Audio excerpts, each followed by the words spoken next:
So this is Sherborne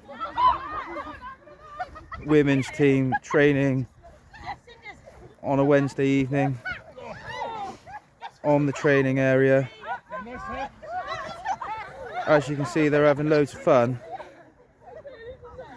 but it would be better if it was a little bit more lit up on this area.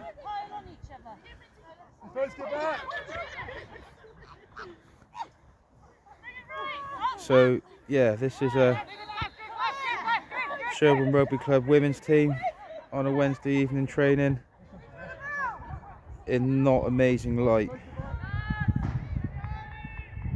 If we could have a couple more floodlights on this area, it would be great.